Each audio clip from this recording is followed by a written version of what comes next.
Hello guys, तो ये आपका अब तक का सबसे best one liner revision video होने वाला है। सबसे पहले इसमें हम 30 करंट अफेयर्स का रिवीजन करेंगे, जिसमें से 10 करंट अफेयर्स के क्वेश्चन आपकी यस्टरडे क्लास के होंगे, यानी कि कल के होंगे, और बाकी के जो 20 क्वेश्चन होंगे वो दिसंबर से अभी तक कहीं से भी लिए जा सकते हैं। इनके अलावा 10 स्टैटिक क्वेश्चन होंगे और 10 डेज वाले क्वेश्चन भी हम रिवीजन करेंगे, ताकि धीरे धीरे साथ में ये भी याद होते रहें। हाँ देखो, अगर कोई नए स्टूडेंट इसे देख रहे हैं ना पहली बार, तो आप ट्राई करें पहले इन क्वेश्चन को खुद से सॉल्व करने की, वीडियो को रोक करके आप इनको सॉल्व करें और देखें आप कितने क्वेश्चन सही कर पा रहे हैं, क्योंकि ये सारे वही क्वेश्चन हैं जो कभी ना कभी आपने कहीं ना कहीं पढ़ रखे हैं। शुरू करते हैं। तो सबसे पहले अपन कल के करंट अफेयर्स का रिवीजन करेंगे। तो उसमें हमारा पहला प्रश्न है, एमएसएमई डे हमने कब मनाया? 27 जून को। एमएसएमई मतलब माइक्रो स्मॉल मीडियम एंटरप्राइजेस। अच्छा, अभी मैंने आपको 2 दिन पहले ही बताया था कि आरबीआई ने एमएसएमई क्षेत्र के लिए एक कमेटी बनाई थी और अभी उसने अपनी रिपोर्ट भी पेश कर दी है। तो आपसे पूछा जा सकता है उस कमेटी के अध्यक्षता किसके पास थी, अध्यक्ष कौन थे? तो सेबी के पूर्व अध्यक्ष नाम है यूके सिन्हा। अगला है, आईओसी इंटरनेशनल ओलंपिक कमेटी के सदस्य कौन बने हैं? तो नरेंद्र बत्रा बने हैं। अच्छा, नरेंद्र बत्रा कौन है? आप इनको दो तरीके से जानते हो, एक तो इंडियन ओलंपिक एसोसिएशन के भी ये अध्यक्ष हैं और इंटरनेशनल हॉकी फेडरेशन के भी ये अध्यक्ष हैं।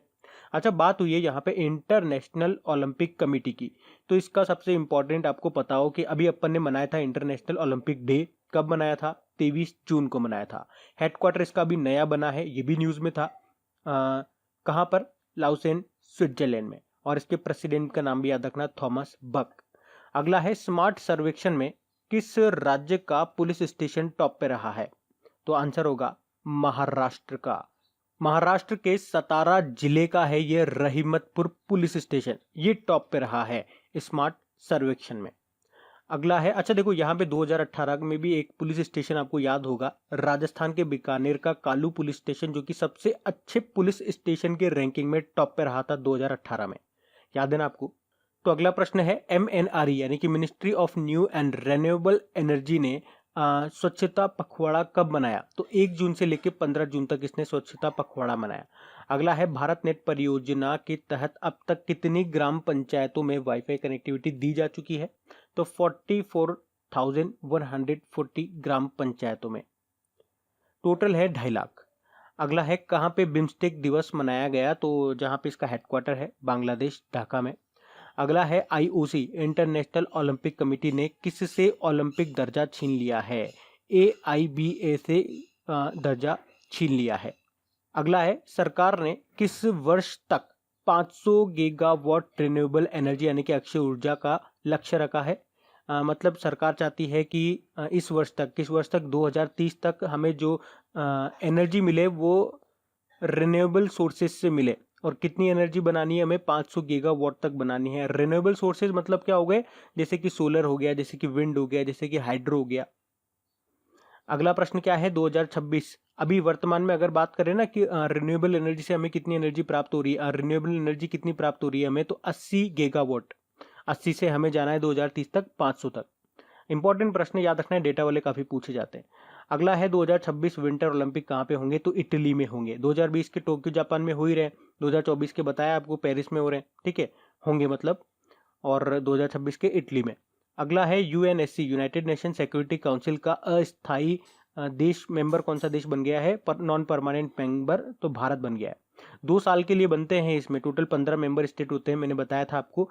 5 परमानेंट होते हैं और 10 नॉन परमानेंट होते हैं। जो नॉन परमानेंट होते हैं ना, वो 2-2 साल के लिए बनते हैं, तो ये भारत 2 साल के लिए बनेगा। अच्छा, वो 2 साल कौन से होंगे ये भी तो पूछ सकता है, तो 2021 और 2022 में बनेगा। अगला है, कौन सा रेलवे स्टेशन आईएसओ सर्टिफिकेट पाने वाला दक्षिण पश्चिम रेलवे का पहला रेलवे स्टेशन बना है? तो आंसर होगा कर्नाटक का मैसूर रेलवे स्टेशन। अगला है, किस राज्य ने कलेश्वरम परियोजना शुरू की है? तो तेलंगाना ने शुरू की है। किस नदी पे है? तो गोदावरी नदी पे है, ये भी याद रखना। बढ़ते हैं आगे। अच्छा, तो अब पुराने देश के करंट अफेयर्स का रिवीजन करेंगे। तो उसमें पहला प्रश्न है, देश की पहली स्वदेशी रूप से विकसित किस तोप को सेना में शामिल किया गया है? तो आंसर होगा धनुष को। अगला है, अफ्रीकन लायन 2019, ये संयुक्त सैन्य अभ्यास है जो कहाँ पे शुरू हुआ? मोरक्को में शुरू हुआ। अच्छा, ये हुआ किन देशों के बीच? तो ये अमेरिका और मोरक्को के बीच में हुआ था। अच्छा, मोरक्को से मुझे याद आ रहा है, मोरक्को में भारत के राजदूत अपॉइंट किए गए थे। बताओ कौन किए गए थे। और ये प्रश्न आपको आंसर देना पड़ेगा, क्यों? क्योंकि अपन जो इवनिंग में टेस्ट लगाते हैं, एक आध दिन पहले मैंने वहां पे ये प्रश्न दिया था, तो आपने ये जरूर करा होगा। तो आंसर दो, शंभू एस कुमारन। याद आया? अगला है, नोबेल विजेता सिडनी ब्रेनर का हाल ही में निधन हो गया, वो किस फील्ड में उनको नोबेल मिला था? तो आंसर होगा मेडिसिन की फील्ड में। ये सिडनी ब्रेनर जो है ना, साउथ अफ्रीका से हैं। अच्छा, नोबेल प्राइज से मैं आपको याद दिलाना चाहूंगा ग्रेटा थुनबर्ग का नाम। याद आया? स्वीडिश स्टूडेंट है और नोबेल पीस प्राइज के लिए इनको नॉमिनेट किया गया है। और मैंने आपको कई बार बताया है, अगर इनको मिलता है नोबेल पीस प्राइज तो ये सबसे कम उम्र की नोबेल प्राइज प्राप्तकर्ता बन जाएंगी। मात्र 16 साल की अभी उम्र है इनकी। अच्छा, अभी तो इनको मिला नहीं है, तो अभी बात करेंगे वर्तमान में एट प्रेजेंट सबसे कम उम्र की नोबेल प्राइज प्राप्तकर्ता कौन है? तो मलाला यूसुफजई है। जब उनको मिला था 2014 में, तब उनकी उम्र थी 17 वर्ष। अच्छा, अब अगला प्रश्न क्या है? यूनाइटेड किंगडम की मीडिया फ्रीडम एम्बेसडर कौन बनी है? तो अमल क्लूनी बनी है। अगला है, वर्ल्ड बैंक के अध्यक्ष कौन है? तो डेविड मलपास बन गए हैं। अगला है, किसे इन फ्लाइट कनेक्टिविटी के लिए लाइसेंस मिल गया है? BSNL को। इसका मतलब क्या हो गया? अब भारतीय क्षेत्र से जब भी कोई भी एरोप्लेन निकलेगा, अगर आपके पास BSNL की सिम है तो वहां पे आप इंटरनेट का इस्तेमाल कर सकते हो। अगला क्या है? UPI उपयोग करने पर शुल्क लगाने वाला पहला बैंक। ये भी मैं आपको टेस्ट में दे चुका हूं। अब आंसर दो मुझे आप। कोटक महिंद्रा बैंक। अगला है, बुजुर्गों को मतदान सुविधा देने के लिए किस राज्य ने सहूलत नाम की एक एप्लीकेशन लॉन्च की थी?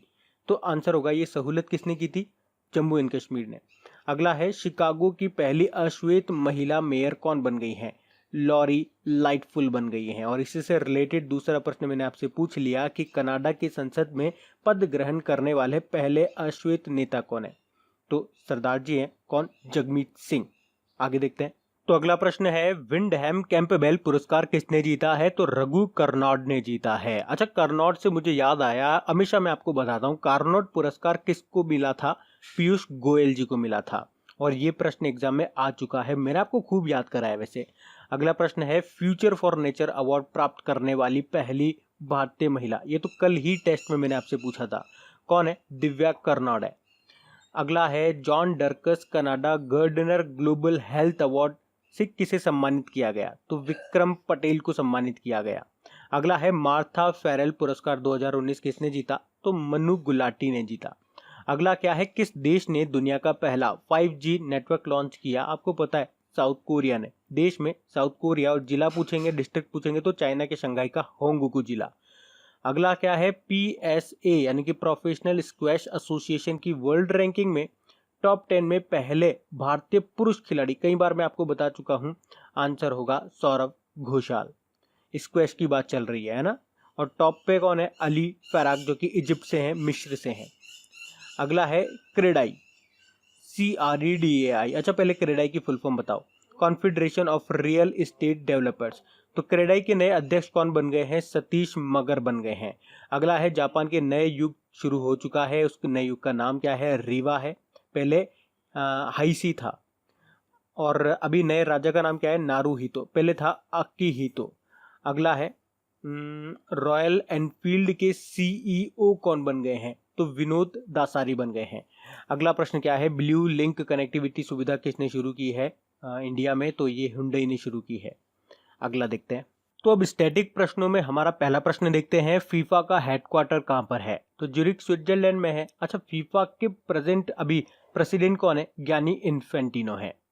अच्छा, मुझे बताओ, अभी फीफा रैंकिंग आई थी, उसमें हमारी फुटबॉल टीम का स्थान कौन सा है? 101वां ही है, 101। पहले भी यही था। और टॉप पे अभी भी बेल्जियम बनी हुई है। अगला प्रश्न है, सेबी के वर्तमान में चेयरमैन कौन है? तो अजय त्यागी है। अगला है क्या, अच्छा, सेबी की फुल फॉर्म बता सकते हो क्या? Security exchange board of India. याद रखना, कई बार पूछ लिया जाता है। अगला प्रश्न है, ADB एशियन डेवलपमेंट बैंक का हेडक्वार्टर मनीला फिलीपींस में है। अगला है, BSE बॉम्बे स्टॉक एक्सचेंज की चेयरमैन कौन है? तो कौन है? S रवि है। अगला प्रश्न है, इंडियन आर्मी डे ये कब मनाया जाता है? तो मैंने आपको ये तीनों हमारी सेनाओं के डे याद करवाए थे ट्रिक से, तो इसका आंसर होगा 15 जनवरी को। अगला है, फर्स्ट CFO ऑफ RBI कौन है? यानी कि चीफ फाइनेंशियल ऑफिसर। अच्छा, अगला प्रश्न है फर्स्ट CFO ऑफ RBI यानी कि चीफ फाइनेंशियल ऑफिसर कौन थी? तो सुधा बालकृष्णन इसका आंसर होगा। इंपॉर्टेंट प्रश्न याद रखना, ये पूछा गया प्रश्न है। अगला है first Indian women to climb Mount Everest, Mount Everest पर चढ़ाई करने वाली पहली भारतीय महिला बछेंद्री पाल है। अगला है लक्ष्य सेन किस खेल से संबंध रखते हैं? तो बैडमिंटन से संबंध रखते हैं, ये शटलर है, शटलर बोलते हैं बैडमिंटन प्लेयर को। अगला है headquarter of AIIB Asian infrastructure investment bank का हेडक्वार्टर बीजिंग चाइना में है। फिलिबिट वाइल्ड लाइफ सेंचुरी ये कहाँ पर है? तो उत्तर प्रदेश में है। बढ़ते हैं आगे। तो इंपॉर्टेंट डेज में हमारा पहला प्रश्न है विश्व सिकल सेल दिवस अपन ने कब मनाया? तो 19 जून को मनाया। अगला है वर्ल्ड मिल्क डे कब मनाया? तो 1 जून को मनाया और इसकी थीम क्या थी? Today and every day. अगला है वर्ल्ड फूड सेफ्टी डे, मैं हमेशा बताता हूँ इंपॉर्टेंट है क्योंकि पहली बार इसे इस साल मनाया जा रहा है। तो 7 जून को अपन ने मनाया और इसको तो मैंने आपको ट्रिक से भी याद करवाया था। अगला है वर्ल्ड साइकिल डे कब मनाया? 3 जून को मनाया। अगला है ग्लोबल रिसाइकल डे कब मनाया? ये 18 मार्च को अपन ने मनाया। अगला है वर्ल्ड ब्लड डोनर डे कब मनाया? तो 14 जून को वर्ल्ड ब्लड डोनर डे मनाया। अगला है बाल श्रम निषेध दिवस यानी कि world day against child labour, ये कब मनाया? 12 जून को मनाया। और अगर आपसे सिंपल पूछे श्रम दिवस यानी कि लेबर डे कब मनाया, तो फिर आंसर क्या दोगे? 1 मई। अगला है विश्व बुजुर्ग दुर्व्यवहार जागरूकता दिवस यानी कि world Elder abuse awareness day कब मनाया? तो 15 जून को मनाया। अगला है वर्ल्ड एनवायरमेंट डे, ये सबको पता है 5 जून को, लेकिन इसकी थीम इंपॉर्टेंट बनेगी, बीट एयर पोल्यूशन। अगला प्रश्न है गोवा स्थापना दिवस, ये कब मनाया? तो 30 मई को मनाया। 30 मई 1987 को इसकी स्थापना हुई थी। अच्छा, गोवा से 3 इंपॉर्टेंट पॉइंट मैं आपको बताता हूँ। एक तो गोवा स्थापना दिवस 30 मई को, गोवा मुक्ति दिवस 19 दिसंबर को और गोवा क्रांति दिवस अभी 18 जून को मनाया। अच्छा, ये तो हो गया हमारा रिवीजन पार्ट आज का। अब मैं आपको होमवर्क के 40 क्वेश्चन दे रहा हूँ, आराम से आप उनको सॉल्व करना, नीचे कमेंट बॉक्स में आपका आंसर मिल जाएंगे। अब जब आप उसको सॉल्व करोगे, आपको कहीं पर भी दिक्कत आती है तो आप नीचे आंसर देख करके उनको याद कर लो। कल फिर से हम एक बार उनका रिवीजन करेंगे, तो आप कोशिश करना जिसमें आज आप मिस्टेक करोगे, जो आप आज याद करोगे, मेरे आंसर देने के पहले आप उसको आंसर दे पाओ। वो आपका एक बहुत बेहतर तरीके से रिवीजन कहलाएगा। चीज़ें आपको जल्दी जल्दी याद होने लगेगी, आपको बेनिफिट मिलेगा। और फिर भी नहीं आप आंसर दे पाते हो तो कोई बात नहीं, एक बार फिर से ट्राई करो, एक बार फिर से याद करो। और हाँ, सबसे इंपॉर्टेंट बात, अगर आपको वीडियो पसंद आता है ना, तो इसे आप शेयर जरूर करा करें। तो ये रहे आपके होमवर्क के 40 क्वेश्चन में से पहले 10 प्रश्न। ये रहे अगले 10 प्रश्न। आप इसके आराम से स्क्रीनशॉट ले लेना, फिर सॉल्व करना। अगर ब्लर आ रही है तो क्वालिटी बढ़ा लेना। ये रहे अगले 10 प्रश्न और ये रहे अगले 10 प्रश्न। देखो, इसको लाइक और शेयर करना मत भूलना, इसको शेयर जरूर करना। Thank you, thanks for watching crack GK tricks.